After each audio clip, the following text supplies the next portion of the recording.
গুরুত্বপূর্ণ শব্দ আছে যা বোঝা আমাদের কাছে খুব গুরুত্বপূর্ণ, এবং এই তিনটি শব্দের নিজস্ব অর্থ আছে।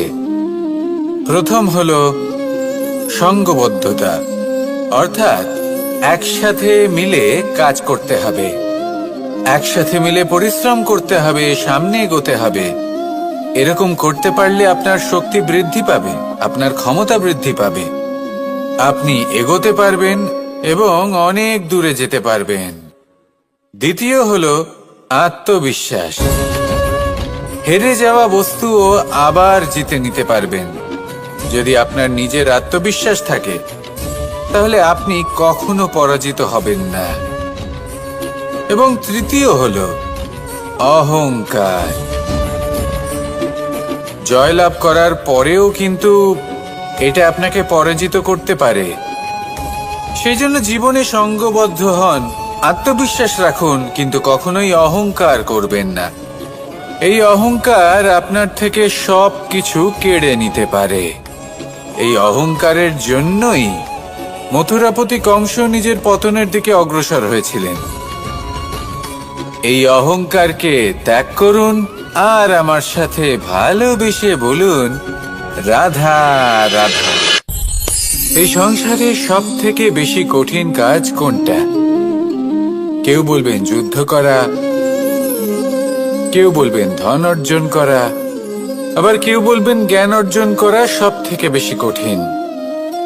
এবার প্রত্যেক ব্যক্তির নিজস্ব অভিজ্ঞতা আছে, আর সেই অনুসারে তার নিজস্ব একটা উত্তর আছে।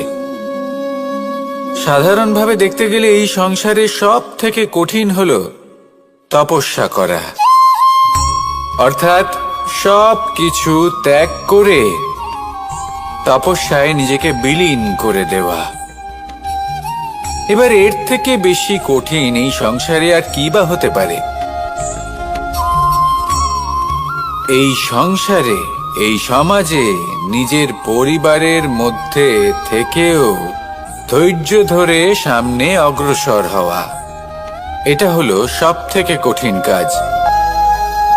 কারণ যখন আপনি তপস্যা করেন তখন সেখানে আপনার ধৈর্য ভাঙার মতো কেউ থাকেন না, না কোনো বন্ধু, না কোনো আত্মীয়, না কোনো শত্রু, কেউ না। কিন্তু যখন আপনি এই সমাজে, এই পরিবারে থাকেন, কোনো না কোনো ব্যক্তি এসে আপনার ধৈর্যের বাঁধ ভেঙে দেওয়ার ক্ষমতা রাখেন। তারা আপনার ধৈর্যের বাঁধ ভেঙে দেয়, আর কখনো কখনো তারা অনিচ্ছাকৃতভাবেই সেটা করে থাকেন। কারণ তাদের মানসিকতা আপনার থেকে আলাদা, তাদের কর্ম আপনার থেকে আলাদা, তাদের দৃষ্টিভঙ্গি আপনার থেকে আলাদা, জীবন যাপন আপনার থেকে আলাদা। সেক্ষেত্রে আপনি ধৈর্যচ্যুত হন, প্রসন্নতা আপনার থেকে ছিনিয়ে নেওয়া হয়। সেই জন্য এই সংসারে, এই পরিবারের থেকেও ধৈর্য ধরে সামনে অগ্রসর হওয়া কোনো পর্বতের শিখরে গিয়ে তপস্যা করার থেকেও অনেক বেশি কঠিন। আর যে ব্যক্তি এই সমাজেই, এই পরিবারে, সেই সকল মানুষের মধ্যে থেকে গিয়েও ধৈর্য ধরে অগ্রসর হতে থাকেন, যারা এই কাজটা শিখে নিতে পারেন, তারাই কিন্তু জীবনে আনন্দ লাভ করতে পারেন। এই ধৈর্যই শেষে আপনার জীবনে প্রসন্নতা বহন করে আনবে। তাই ধৈর্য ধরে জীবনের পথে অগ্রসর হন আর আমার সাথে ভালোবেসে বলুন, রাধা রাধা। আমরা যখনই কোনো গাছের চারা রোপণ করি তখন সবার আগে পরীক্ষা করে দেখি যে যেখানে আমরা চারা রোপণ করতে চলেছি সেখানকার মাটি আদৌ উর্বর কি না, সেই মাটি সেই চারাকে বাড়তে সাহায্য করবে কিনা। যখন একটা চারা রোপণের আগে আমরা এত কিছু ভাবতে পারি, তাহলে কাউকে বিশ্বাস করার আগে আমরা কেন ভাবি না? জীবনে কখনো এই বিশ্বাসরূপী চারা কোথাও রোপণ করার আগে বোঝার চেষ্টা করুন যে যার ওপর আপনি বিশ্বাস করতে চলেছেন সে কি আদৌ আপনার বিশ্বাসের যোগ্য কি না। ভেবে দেখুন সেই ব্যক্তি ভবিষ্যতে গিয়ে আপনার বিশ্বাস ভাঙতে পারে কিনা। এটাও ভেবে দেখুন যে যাকে আপনি বিশ্বাস করতে চলেছেন তাকে আপনি বিশ্বাস করলে নিজের জীবনের উদ্দেশ্যে আপনি অগ্রসর হতে পারবেন কিনা। আর তার জন্য প্রয়োজন সঠিক সিদ্ধান্ত, পরখ করা, কোনটা উচিত কোনটা অনুচিত সেটা বোঝা। আর তাতে কিন্তু আপনি সন্দেহবাতিক হবেন না, তাতে আপনি আরো নিপুণ হয়ে উঠবেন। তাই যদি আপনি নিপুণ হয়ে উঠতে চান তাহলে বোঝার চেষ্টা করুন, পরখ করে দেখুন, কোনটা উচিত কোনটা অনুচিত বুঝুন। আর বিশ্বাস তখনই করুন যখন আপনি 100% নিশ্চিত হবেন যে সে বিশ্বাসের যোগ্য। আসুন আমার সাথে ভালোবেসে বলুন, রাধা রাধা। রাধা কখনো কখনো আমার জন্য বড়ই সুগন্ধি আতর নিয়ে আসে, পারিজাত ফুলের মালা নিয়ে আসে আমার প্রসাধন করবে বলে, এবং আমার সব থেকে বেশি প্রিয় মাখন নিজে হাতে বানিয়ে আনে আমাকে নিজে হাতে খাইয়ে দেবে বলে, সবকিছু আমাকে প্রসন্ন করবে বলে। কিন্তু আপনি কখনো ভেবেছেন যে এই আতর কিভাবে বানানো হয়? সহস্র ফুলের পাপড়ি একসাথে পিষে নিতে হয়, তারপরে তার থেকে যে রস নিঃসৃত হয় সেই রস দ্বারাই আতর তৈরি। অনেক সংখ্যক ফুলকে অসীম যন্ত্রণা ভোগ করতে হয়, তবে তারা আমার প্রসাধন সামগ্রী হয়ে উঠতে পারে। দুধ থেকে মাখন তৈরি করার জন্য কতটা পরিমাণ মন্থন সহ্য করতে হয় সেটা আপনি জানেন। ঠিক সেই রকমই হলো আমাদের জীবনও। বিপদও আসে, কঠিন পরিস্থিতিও আসে, এর সম্মুখীন হতে শিখুন। মনে রাখবেন আপনি হলেন সেই দুধ যাকে মন্থন সহ্য করতে হবে মাখন হয়ে ওঠার জন্য। মনে রাখবেন আপনি হলেন সেই ফুলের মতন যাদের পিষ্ট হতে হবে সুগন্ধি আতর হয়ে ওঠার জন্য, যাকে এই সংসার পছন্দ করে। কখনো কখনো জীবনে আপনার সাথে খারাপ শুধুমাত্র এই কারণে ঘটে যাতে আপনার শ্রেষ্ঠ রূপ এই সংসারের সামনে আসতে পারে। শুধুমাত্র কঠিন পরিস্থিতি এবং বিপদকে একটা সুযোগ হিসেবে দেখার চেষ্টা করুন। আপনার জন্য এই সংসার বদলে যাবে, সংসারকে দেখার দৃষ্টিভঙ্গি পাল্টে যাবে, আপনার ভাগ্য পাল্টে যাবে, আর এই মন প্রসন্ন হয়ে বলবে, রাধা রাধা। পাশা নামক এই খেলাটি আপনারা নিশ্চয়ই খেলেছেন, না খেলে থাকলে দেখেছেন, আর যদি দেখেও না থাকেন তাহলে নিশ্চিত রূপে শুনেছেন। মহাভারতের এই মহাযুদ্ধ কোথাও না কোথাও এই পাশা নামক খেলার কারণে হয়েছিল।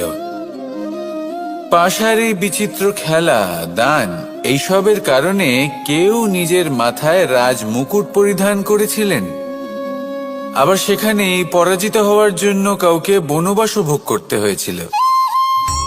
কিন্তু এই খেলা সমাপ্ত হওয়ার পরে সমস্ত ঘুঁটি আর এই পাশার ছক একই পুটলিতে স্থান পেল। এটাই হলো আমাদের জীবন। এই সংসারে আমরা জয় পরাজয়ের বিষয়ে এতটাই ভাবি, এত চিন্তা করি যে এই জীবনের খেলার আনন্দটাই উপভোগ করতে পারি না। আর অবশেষে কি হয়? কেউ জয়ী হন, কেউ পরাজিত হন, কিন্তু দুজনেই একই স্থানে পৌঁছে যান। প্রত্যেক ব্যক্তি মৃত্যুর পরে একটি নির্দিষ্ট স্থানেই পৌঁছতে বাধ্য, কিন্তু ততক্ষণ এই জীবন, এই খেলা, তার আনন্দ উপভোগ করুন। এই সংসারে সেই ব্যক্তি শ্রেষ্ঠ স্থানে পৌঁছতে পেরেছেন যিনি এই সংসারকে প্রকাশ প্রদান করেছেন, যিনি কখনো জয় পরাজয় এ বিষয়ে ভাবেননি, শুধু এই জীবনের খেলার আনন্দ উপভোগ করেছেন। এটাই আপনিও করুন, আর আমার সাথে ভালোবেসে বলুন, রাধা রাধা। প্রত্যেক মানুষ নিজের জীবনে দুঃখ অনুভব করেন। প্রত্যেকের দুঃখ আলাদা হতে পারে। কারোর মনে এই দুঃখ থাকে যে সে তার বাবা মায়ের সব ইচ্ছে পূরণ করতে পারেননি। কেউ এটা ভেবে দুঃখ পান যে সে চিরকাল সদাচার করেছেন, সৎকর্ম করেছেন, কিন্তু তাও তাকে দুরাচারী বলে মনে করা হয়। কেউ এটা ভেবেও দুঃখ পান যে তার সামনে যে ব্যক্তি রয়েছেন তার চোখে তিনি শত্রু হয়ে উঠেছেন বা দুষ্ট হয়ে উঠেছেন, যেখানে তিনি হয়তো কোনো অনুচিত কাজই করেননি। এবার এই সমস্ত বিষয় নিয়ে ভেবে নিজের ব্যক্তিত্ব নিয়ে সন্দেহ প্রকাশ করবেন না। যদি নিজের ব্যক্তিত্ব নিয়ে কোনো সন্দেহ থেকে থাকে, তাহলে কর্ম সংক্রান্ত প্রশ্ন করুন যে আপনি যা করেছেন তাতে কি উচিত ছিল, কি অনুচিত ছিল। যেটা প্রয়োজন সেটা এটা বোঝার যে আপনার অন্তর্মন, আপনার বিবেক আপনাকে কি বলছে, আর আপনার অন্তর্মন আর আপনার বিবেক আপনাকে যেটা করতে বলবে শুধু সেটাই করুন। আর তারপরে এই সংসার কি বলবে, কি ভাববে সেসব নিয়ে ভাবতে যাবেন না, কারণ এই সংসার তো ঈশ্বরকেও প্রশ্ন করে থাকে, ঈশ্বরকেও দোষী মনে করে। কখনো কখনো যখন কোনো ঘটনা মানুষের ইচ্ছা অনুযায়ী ঘটে না, তখন মানুষ এটা বলে যে হে ঈশ্বর, আপনি আমার পাশে থাকলেন না, আপনি বড়ই কঠোর, এটা আপনার দোষ। যেখানে বেশিরভাগ সময় হয়তো সে নিজেই নিজের কর্মফল ভোগ করছে। আর কখনো কখনো ঈশ্বর হয়তো তার জন্য আরো ভালো কোনো পরিকল্পনা করে রেখেছেন, কিন্তু মানুষ সেটা বুঝতে পারে না। তাই দিনের শেষে যেটা প্রয়োজন সেটা হলো নিজের মনের কথা বুঝতে হবে। আপনার বিবেক কি বলছে শুধু সেটাই করুন, আর সামনে এগোতে থাকুন। আমার সাথে ভালোবেসে বলুন, রাধা রাধা। পরিবর্তন, এটা হলো সৃষ্টির অমূল্য নিয়ম। এই সংসারে সবকিছু সময়ান্তরে পরিবর্তিত হয়, এই সময়ও পরিবর্তিত হয়। পরিবর্তন চিরকাল হয়ে এসেছে আর চিরকাল হতে থাকবে। কিন্তু এবার আমরা সেই পরিবর্তন কিভাবে লাভ করব, যেটা আমাদের প্রয়োজন, যেটা আমরা চাই। আমরা জীবনে বিকাশ চাই। এই বিকাশ কিভাবে লাভ করতে পারি? এই প্রকৃতি কিন্তু আমাদের অত্যন্ত উত্তম উদাহরণ দিয়ে বুঝিয়েছে। একটি বিন্দুর উদাহরণ দিয়েছে যা ভবিষ্যতে একটা বিশাল নদীর আকার ধারণ করে। এটা কিভাবে হয়? মেঘ থেকে একটি বিন্দু ঝরে পড়ে সেই পর্বতের ওপর যেখানে হিম আছে। সেই হিমের সংস্পর্শে আসা মাত্র সেই বিন্দুর সাথে আরো বেশ কিছু বিন্দু যুক্ত হয়। তারপর তারা অগ্রসর হয়, আরো কিছু বিন্দু যুক্ত হয়, আস্তে আস্তে একটা ক্ষীণ ধারার রূপ ধারণ করে, এবং সেটাই ভবিষ্যতে আরো এগোতে থাকে। অনেকটা যাওয়ার পর যখন অনেক সংখ্যক বিন্দু একসাথে যুক্ত হয়, তখন সেটা বিশাল নদীর আকার ধারণ করে। এবার আমরা মানুষ বলে আমাদের সাথে এই নিয়মের অন্যথা হয় তা নয়। আমরাও এই প্রকৃতির অংশ, আমাদের ক্ষেত্রেও একই নিয়ম প্রযোজ্য। যখন পরিশ্রম করে অনেক সংখ্যক বিন্দু আমরা একত্রিত করব, তখনই পরিবর্তনের নদী প্রবাহিত হবে। প্রয়োজন হলো নিরন্তর পরিশ্রম করা এবং ধৈর্য ধরা। এটা করতে থাকুন, জীবনে সবকিছু লাভ করতে পারবেন। কারণ প্রকৃতি আমাদের এটাই শিখিয়েছে, আর আমরা এই ব্রহ্মরই একটি অংশ, যার দ্বারা এই ব্রহ্মাণ্ড নির্মিত। আসুন আমার সাথে ভালোবেসে বলুন, রাধা রাধা। কখনো এই প্রকৃতির দিকে তাকিয়ে থাকবেন। এই প্রকৃতি অনেক ধরনের শিক্ষা দেয়। কোনো একটা গাছকে দেখুন, কিভাবে সে মাটি থেকে জল শুষে নেয়। সে ঝড় হোক বা হোক কড়া রোদ, সব সহ্য করে এবং অবশেষে সে ফল ধারণ করে।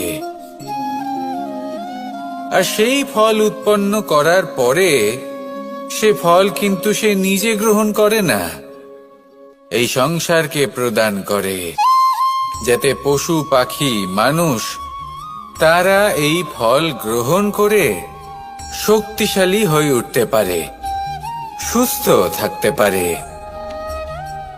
সেভাবেই নদী, সরোবর এরা নিজেরাও কিন্তু নিজেদের জল গ্রহণ করে না, মাটিকে প্রদান করে, পশু পাখিকে প্রদান করে। সূর্য নিজেও নিজের জন্য প্রজ্বলিত হয় না,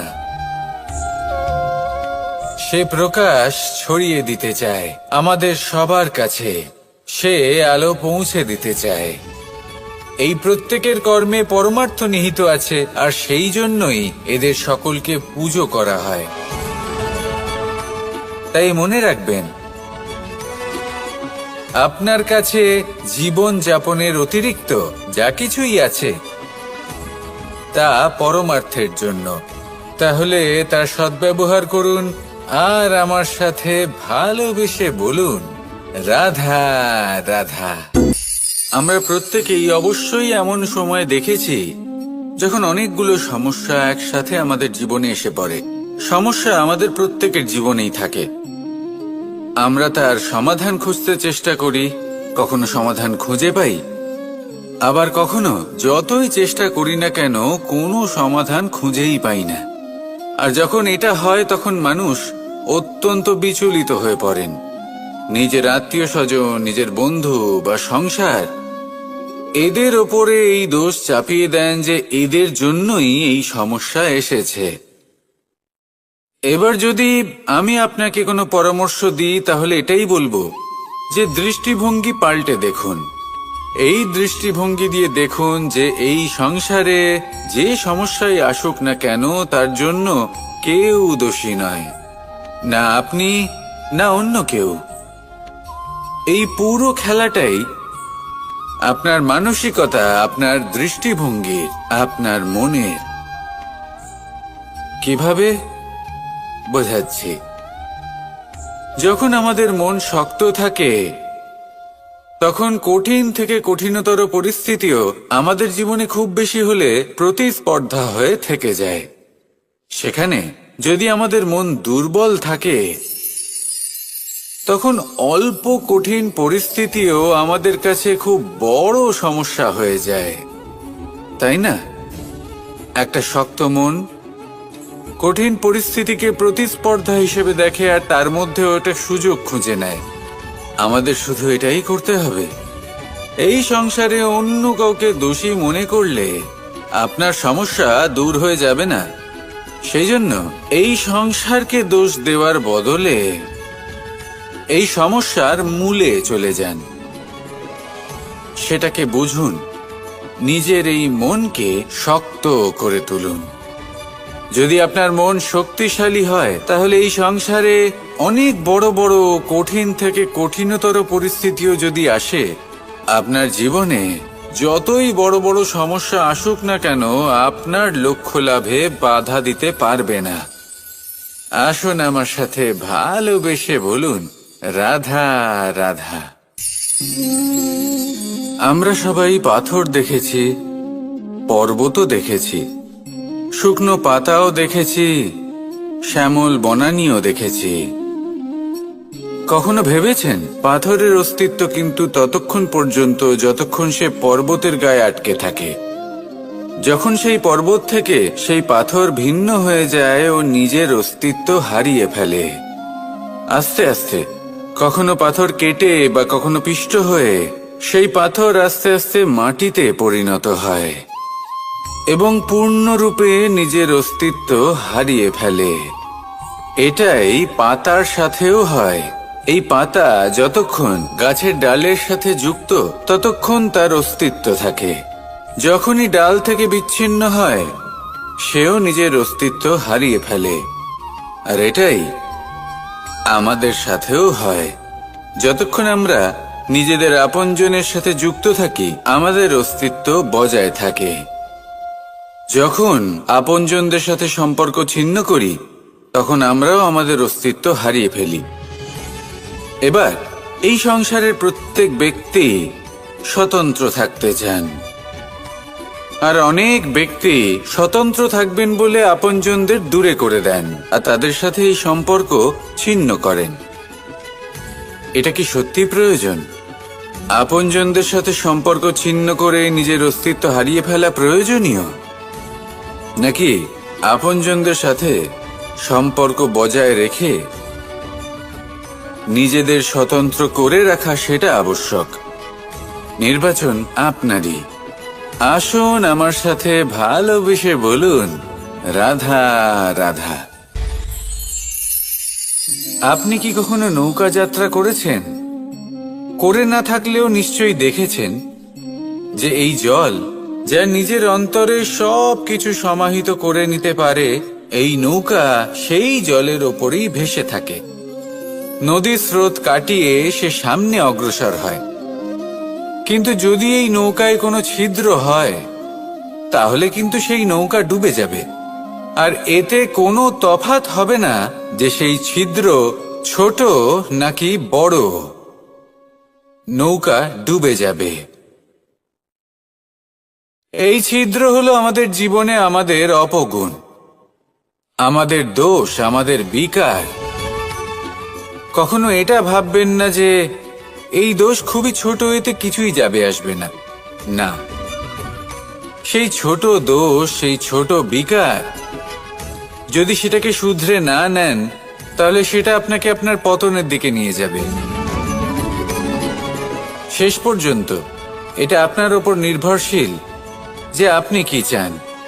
আপনার জীবনের এই নৌকা এভাবেই ডুবে যেতে দেখবেন, নাকি নিজেকে শুধরে নিয়ে সেই নৌকার সেই ছিদ্রটাকে ভরিয়ে তুলতে চাইবেন? নির্বাচন আপনার। আসুন আমার সাথে ভালোবেসে বলুন, রাধা রাধা। জল, জলই পৃথিবীতে বেঁচে থাকার জন্য আবশ্যক তো বটেই, কিন্তু এই জল আমাদের একটা অত্যন্ত গুরুত্বপূর্ণ শিক্ষা প্রদান করে। কখনো এই জলকে দেখেছেন? যে পরিস্থিতিতেই এই জল প্রবাহিত হোক না কেন, এর উপর যা কিছুই প্রভাব থাকুক না কেন, এর পথে যতই বাধা আসুক না কেন, তার মধ্যে থেকে ও নিজের পথ ঠিক বের করে নেয়, কিন্তু নিজের প্রবাহ থামতে দেয় না, ক্রমাগত অগ্রসর হতে থাকে। সেরকমই একটা শিক্ষা যেটা আমরা জল থেকে পেয়ে থাকি, তা হলো এটা: আমরা যখন জলের দিকে তাকাই তখন আমরা নিজের প্রতিবিম্ব দেখি, স্পষ্টভাবে দেখতে পাই। কিন্তু তখনই দেখতে পাই যখন এই জল শান্ত থাকে, স্থির থাকে। যদি এই জল অশান্ত হয়ে থাকে, স্থির না হয়, তাহলে আমরা এতে নিজের প্রতিবিম্ব দেখতে পাই না। এটাই আমাদের মনের সাথেও হয়ে থাকে। যখনই জীবনে কোনো সংকট আসে, যদি আমরা শান্ত মনে, স্থির মনে সিদ্ধান্ত নিই, তাহলে সেটা এমন একটা শীতল সিদ্ধান্ত হবে যেটা আমাদের ভবিষ্যৎকে একটা শ্রেষ্ঠ স্থানে নিয়ে যাবে। যদি এই মন অশান্ত হয়, বিচলিত হয়, পীড়িত হয়, দুঃখিত হয়ে থাকে, রুষ্ট হয়ে থাকে, তাহলে অনেক সময় আমরা এমন সিদ্ধান্ত নিই যেটা আমাদের জন্য অনুচিত প্রমাণিত হয়। যখন আপনি ক্রুদ্ধ ছিলেন বা দুঃখের বশে ছিলেন, তখন অনেক সময় হয়তো এমন সিদ্ধান্ত নিয়েছেন যেটার জন্য ভবিষ্যতে আপনি অনুশোচনা করেছেন। এবার দেখুন, এই আবেগগুলো থেকে আমরা পালাতে পারবো না, কিন্তু এই আবেগগুলো আপনার উপর কতটা প্রভাব ফেলবে সেটা আমরা অবশ্যই ঠিক করতে পারি। এই মনকে আমরা নিয়ন্ত্রণ করতে পারি। এটাই করুন, চিন্তা করুন, এই মনকে শান্ত রাখুন, স্থির হতে চেষ্টা করুন, আর তারপরে সিদ্ধান্ত নিন। আসুন আমার সাথে ভালোবেসে বলুন, রাধা রাধা। এই সংসারে ভৌতিক বস্তুরও নিয়তি আছে। যারাই এই সংসারে আসে বা উৎপন্ন হয়, তারা কিছুমাত্র সময় পর্যন্তই এখানে থাকতে পারে, আর তারপরে সেও লুপ্ত হয়ে যায়। অর্থাৎ সে নিজেও এই পঞ্চমহাভূতে সমাহিত হয়ে যায়। আমাদের সাথেও ঠিক এটাই হয়। সেই জন্যই ঈশ্বর দ্বারা প্রদত্ত এই উপহারের বিষয়ে ভাবুন, এই জীবনের বিষয়ে ভাবুন। ঠিক যেমন বিশ্বাস ভঙ্গ হলে কোনো ব্যক্তি আমাদের কাছে অপরিচিত হয়ে যান, ঠিক সেরকমই শেষ নিঃশ্বাস ত্যাগের পর এই শরীরও আমাদের কাছে পরই হয়ে যায়। তাই এই শরীর থাকাকালীন শ্রেষ্ঠভাবে একে সদ্ব্যবহার করুন। এই জীবনে শ্রেষ্ঠ কর্ম করুন। আর এই জীবনকে শ্রেষ্ঠভাবে যাপন করার জন্য কিছু কথা বোঝা প্রয়োজনীয়। যদি আপনি কারোর প্রশংসা করেন তাহলে পূর্ণ হৃদয় দিয়ে করুন। যদি আপনি হস্তক্ষেপ করে থাকেন তাহলে মস্তিষ্ক দ্বারা করুন। যদি আপনি সমীক্ষা করেন তাহলে বিবেক দ্বারা করুন। যদি আপনি ধন অর্জন করতে চান তাহলে নীতি অনুসারে চলুন। যদি জীবন যাপন করতে চান তাহলে রীতি মেনে করুন। আর যদি ঈশ্বরের ভজন করতে চান তাহলে ভক্তিভাব নিয়ে করুন। শুধু এই কথা মনে রাখবেন যে আপনার এই জীবন কিন্তু অনিশ্চিত কাল পর্যন্তই আছে। কতক্ষণ আছে সেটা কেউ জানে না। তাই কিছু মুহূর্ত যেটা যাপন করতে আমরা এখানে এসেছি সেখানে ক্রোধ, অহংকার, ঈর্ষা, এইসব আবেগের কি গুরুত্ব বলুন তো? এগুলো ত্যাগ করুন। মানুষকে ক্ষমা করতে শিখুন। আস্তে আস্তে বিশ্বাস করতে শিখুন। এই সংসারে নিঃস্বার্থভাবে প্রেম করতে শিখুন আর সবার মধ্যে আনন্দ বিতরণ করুন। তাই এই সব গুণ যদি আপনি আত্মসাৎ করতে পারেন তাহলে আপনার জীবনে শুধু আনন্দ এবং আনন্দই বিরাজমান হবে। আসুন আমার সাথে ভালোবেসে বলুন, রাধা রাধা। এবার কখনো কখনো জীবনে আমাদের মনে হয় যে চতুর্দিকে শুধুমাত্র অন্ধকারই হয়ে আছে। প্রত্যেকেরই তা কখনো মনে হয়। আর তখনই আমাদের নিরাশ হলে চলবে না, আমাদের দুঃখী হলে চলবে না। সেই সময় আমাদের খুঁজতে হবে নিজেদের আশেপাশে, চতুর্দিকে আর কোথাও না কোথাও আমরা প্রকাশ অবশ্যই দেখতে পাব। আশার একটা কিরণ অবশ্যই দেখতে পাব। কেউ এমন একটা কর্ম করেন যেটা দেখে আমরা প্রেরিত হয়ে যাই। আর এমন কোনো কর্ম যদি আপনারা করেন তাহলে সেই কর্ম আপনার মনকে প্রসন্ন ভাব, আনন্দ এবং ভালোবাসার দ্বারা ভরিয়ে তুলবে। আপনার অন্তরের সেই অন্ধকারের অন্ত করবে, দুঃখেরও অন্ত করবে। আর এই মন প্রসন্ন ভাব নিয়ে বলবে, রাধা রাধা। দেখতে গেলে এই সংসার বড়ই সুন্দর, কিন্তু আসল সত্যি এটাই যে সংসারে সবকিছু নশ্বর। যেটা কাল ছিল তা আজ নেই, যা আজ আছে তা কাল ছিল না, আর যা আজ আছে তা কালও থাকবে না। প্রত্যেক মানুষকেই যথাসময়ে কালের কাছে মাথা নত করতে হয়। এই রূপের বিনাশ করে বার্ধক্য, প্রাণের বিনাশ করে মৃত্যু। আলস্য, ঈর্ষা ধর্মের বিনাশ করে, আর ক্রোধ বিনাশ করে সম্পর্কের। কিন্তু এরকম একটা অনুভূতি আছে যা একাই সমস্ত গুণ বিনাশ করতে সক্ষম হয়, আর সেটা হলো অহংকার। তাই জ্ঞানকে নিজের কাছে আসতে দিন, কিন্তু অহংকারকে কখনোই নয়। কারণ যদি এই অহংকার আপনার কাছে চলে আসে তাহলে জীবনে যা কিছু আপনি অর্জন করেছেন, তা সে গুণ হোক বা হোক ধন, সে বন্ধু হোক বা হোক আনন্দ, সবকিছু শেষ হয়ে যাবে। রাধা রাধা। এই পাথর দেখতে পাচ্ছেন আপনি? কত গোল, কতটা চকচকে। বাচ্চাদের অনেক সময় এটা নিয়ে খেলতে ভালো লাগে, আর কেনই বা লাগবে না। কতটা সুন্দর আর মসৃণ এটা। কিন্তু আপনি কি কখনো ভেবে দেখেছেন এই পাথর আগে কি ছিল? কোনো বিশাল আকার পর্বত, কোনো বিশাল আকার পাথরের একটা বড় ভেঙে যাওয়া অংশ বিশেষ, যেটা কোনোভাবে নদীতে পড়ে নদীর ধারার সাথে বইতে থাকলো, মাটির সাথে ঘর্ষণ হলো, বালির কণার সাথে ঘর্ষণ হতে থাকলো, আর তারপর ধীরে ধীরে এই আকার পেল। এবার আমরাও এই পাথরের মতোই। তাই মনে রাখবেন, আপনার ব্যক্তিত্ব, আপনার এই স্বরূপ ঈশ্বরের দেওয়া কখনোই নয়।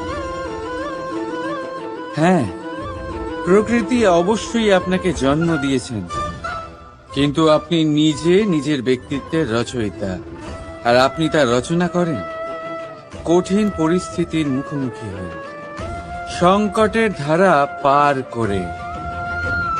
তাই আপনিও এই পাথরের মতো নিরন্তর চেষ্টা করতে থাকুন, নিজের অস্তিত্ব বজায় রাখুন, এই অস্তিত্বকে মহান করতে থাকুন, আর আমার সাথে ভালোবেসে বলুন, রাধা রাধা। বর্ষাকালে যখন ভয়ানক বৃষ্টি হয়, তীব্র গতিতে যখন হাওয়া চলে, তখন আপনি নিশ্চয়ই দেখেছেন যে পাখিরা, যাদের বাসা মাঝে মাঝে ভেঙে পড়ে, নষ্ট হয়ে যায়, কিন্তু আপনি কি কখনো সেই পাখিদের বিলাপ করতে দেখেছেন? কখনো নয়। যখনই সেই বৃষ্টি থেমে যায়, তারা আবার একটু একটু করে খড়কুটো জোগাড় করে তাদের বাসা বানিয়ে ফেলে, নিজের সংসার সেই রকমই বানিয়ে দেয় যেমন আগে ছিল। এমন কেন? কারণ এই ঝড়ের তাণ্ডবের সাথে সেই পাখিদের কোনো বোঝাপড়া করারই নেই। তারা শুধু সেটাই করতে থাকে যেটা তাদের হাতে আছে, আর এটাই হলো সুখী জীবনের মূল মন্ত্র। যেটা আপনার হাতে নেই, তা নিয়ে বিলাপ করে আপনার কোনো লাভ হবে না। মনোসংযোগ তাতেই করুন যা আপনার হাতে রয়েছে। যা বদলে গেছে তাকে আপনি আবার বদলাতে পারবেন না, কিন্তু যা আপনি বদলাতে পারবেন তাতে মনোসংযোগ করুন। এই জীবনে একটু ধনাত্মক হয়ে উঠুন, দেখবেন সব শুভ হবে। রাধা রাধা।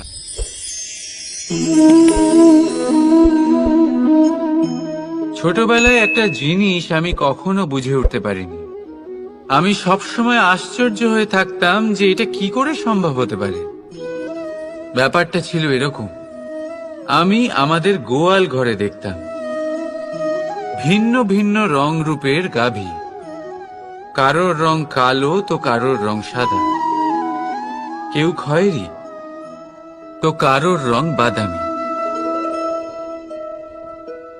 এবার আমি দেখতাম কারোর কারোর শিং বড় তো কারোর এত ছোট যে দেখাই যায় না। কোনো গাভী আকারে ছোট ছিল তো কেউ একটু বড়, কিন্তু যখন সেই সব গাভী দুধ দিত, তখন আমি দেখতাম সেই সব দুধ সমান, রং সমান, স্বাদ সমান, গুণও সমান, আর সমান পুষ্টিও। এবার আমি এটা বুঝতে পারতাম না। আমার দৃষ্টিতে তো সমস্ত গাভী আলাদা আলাদা ছিল। আমি ভাবলাম আমি মাকে জিজ্ঞেস করি। মাকে জিজ্ঞেস করলাম। মা আমাকে বললেন, কানাই, রং রূপ পাল্টালেও গাভীদের বাস্তবিকতা তো পাল্টায় না। গাভী তো গাভীই থাকবে। এবার আমি এটা বুঝতে পারি না যে মানুষ এটা আত্মসাৎ কেন করতে পারে না। দেখুন, রং, রূপ, জাত, ধর্ম, ভাষা, এই সবের উপরে হলো মনুষ্যত্ব। আর মনুষ্যত্বের একটাই ধর্ম, আর সেটা হলো প্রেম। তাই এই প্রেম আপনি সকলের সাথে ভাগ করে নিন, প্রেমের সাথে সকলের সেবা করুন। এই মনুষ্যত্বর অমৃত চেখে দেখুন, আর আপনি বুঝে যাবেন যে আমরা কেউ আলাদা আলাদা নই, আমরা সবাই সমান। রাধা রাধা। সাগর, কত বিশাল হয় এই সাগর! কি না করতে পারে এই সাগর! এক মুহূর্তের মধ্যে সব ধ্বংস করে দিতে পারে, প্রলয় ডেকে আনতে পারে, সংসার মুছে ফেলতে পারে। এই সাগর জীবন জ্যোতি নিভিয়ে দিতে পারে। কিন্তু এই সাগর যা মেটাতে পারে না, তা হলো একজন তৃষ্ণার্তের তৃষ্ণা। অন্যদিকে এই ঘোড়া, যা এতটাই ছোট যে গোপিনীরা একসঙ্গে অনেকগুলো নিয়ে চলতে পারে, কিন্তু এই ছোট ঘোড়া অনেকের তৃষ্ণা মেটাতে পারে। এবার বলুন, জল সাগরেও আছে, আবার এই ঘোড়াতেও। তাহলে পার্থক্য কোথায়? এখানে পার্থক্য হলো তাদের আচরণের মধ্যে। একজন মাটির মধ্যে মিষ্টি জল ধরে রাখে, তো আরেকজন নিজের নোনা জলের আঘাতে যে কাউকে মাটিতে মিশিয়ে দিতে পারে। আপনি কি হতে চাইবেন? সাগরের নোনা জল হয়ে কারোর আশা চূর্ণ বিচূর্ণ করে দিতে, নাকি মিষ্টি জলের ঘোড়া হয়ে কারোর তৃষ্ণা মেটাতে? সিদ্ধান্ত আপনার। রাধা রাধা। কতবার এমন হয়, আপনি কোনো কাজ করার জন্য কাউকে দায়িত্ব দেন, কিন্তু সেই ব্যক্তি সেই কাজ সম্পন্ন করতে পারে না, অসম্পূর্ণ রেখে দেয়, অথবা ঠিকভাবে করতে পারে না। এবার এই পরিস্থিতিতে কি হয়? আপনি ক্রুদ্ধ হয়ে যান, তার উপরে আপনি রেগে যান, তাকে তিরস্কার করেন, আর তারপরে সেই কাজ সম্পন্ন করতে আপনি নিজেকেই নিযুক্ত করেন, আর শেষ পর্যন্ত সেই কাজ সম্পন্ন হয়েই যায়। এবার এই বিষয়ে সমস্যা সেই ব্যক্তির চেষ্টায় নয়, সমস্যা আপনি যে সেই ব্যক্তিকে ভরসা করলেন তার ছিল। আমরা অন্যের প্রতি ভরসা করাকে প্রথম পদক্ষেপ বানিয়ে নিই, আর নিজের উপরে বিশ্বাসকে শেষ সম্বল। কিন্তু তার বদলে এটাই হওয়া উচিত যে নিজের উপরে ভরসাকে আমরা প্রথম পদক্ষেপ বানাই, তাকে নিজের সহায় মানতে হবে। যদি আপনি এমন করেন, তাহলে পরিণাম আরো সুখকর, আরো আনন্দদায়ক হবে। তাই মনে রাখবেন, এই সংসারে আপনার সবথেকে বড় ভরসা আর কেউ নেই। এই সংসারে আপনার সবথেকে বড় রক্ষাকর্তা আর কেউ নেই, বরং আপনি নিজেই।